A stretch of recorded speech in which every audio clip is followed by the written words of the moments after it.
Now, net zany, the crazy, insane, wacky world of net zero policies, and they are completely out of control, as we said earlier. The future made in Australia is looking increasingly wobbly, particularly if you get the opinion of the CEO of Alinta Energy, Jeff Dimery, who spoke this week at the National Press Club. Have a listen. Renewables are the cheapest form of power. Renewable energy is the cheapest form of energy. Renewables are cheaper. Renewables are cheaper. Renewables are... You came here for truths and straight talking about the transition, so here's a doozy. Australians will have to pay more for energy in the future. We will spend more as a percentage of GDP on energy services and energy infrastructure. Whether we pay through the tax base or pay the large upfront cost of an EV or batteries and solar, or we're paying more for electricity from the grid, we'll all pay more in aggregate. We need to be honest about that. And I don't think the average Australian is prepared for that reality. Well, we're certainly not prepared, but the fool who is the head of the Liberal Party, the leader of the Liberal Party in Queensland, the man who put fool into his own name, Chris Fooley, has come out and said that Queensland, under the Liberal Party opposition, will back a 75% reduction in emissions target. This is the state that lives off fossil fuels and that Australia relies on, along with WA, obviously. Rita, can you believe this fool? It's like they want to lose.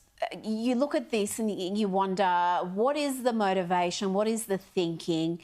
Are they so preoccupied with a few of those inner city seats around Brisbane, holding on to those, that they are willing to sacrifice the state? This is the Victorian Lib model of mediocrity and craziness. This is not the way to actually give the people... We saw it in Victoria, we saw it in WA, Victoria. They will lose. This is, Queensland opposition was on such a good wicket right now. Stephen Miles was throwing it away with both hands, giggling over youth crime and all of that. I probably can't say that. That's probably misinformation now. But, this reminds me so much of... He's basically Chris Fooley is pulling a Bob Brown in 2019, going around Queensland, regional Queensland, and talking about, how we've got to end the fossil fuel industry. This is just absolutely insane. Here's the communities that rely on fossil fuels, they don't have an alternative now. Where are they going to go? Well, here's the bloke, the clown. Put him up, Sam O'Connor, please. He's the climate dude in the Liberal Party. He's the one, shadow environment. And he's the bloke who's pushed this.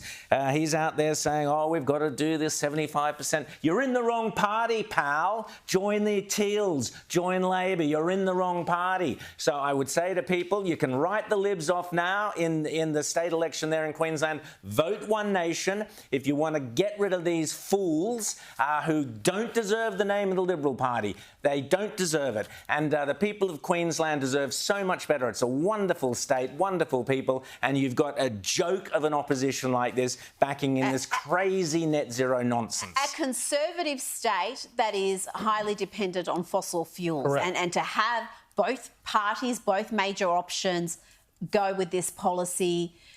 really. And also, we should point out that the Queensland Libs, I think they're just counting on it's their time, that the people are fed up with Labor, the polls are so bad. Lazy. And so, they don't deserve to win. Anyway. It's Zach Kirkup. It's Zach Kirkup again. It's that, what was it, your bloke down there, your Matt, whatever his name was?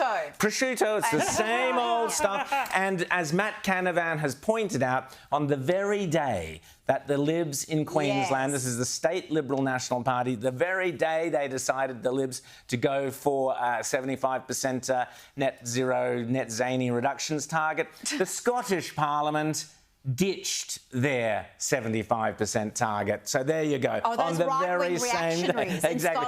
Why did they ditch it? Because it doesn't work. Because you impoverish yourself, because you won't have any industry or lifestyle to hand on to your kids. Your prosperity will go down the gurgler. That's why they abandoned it. And what about doing this as the Dutton opposition is formulating a nuclear policy? Great nuclear policy, exactly.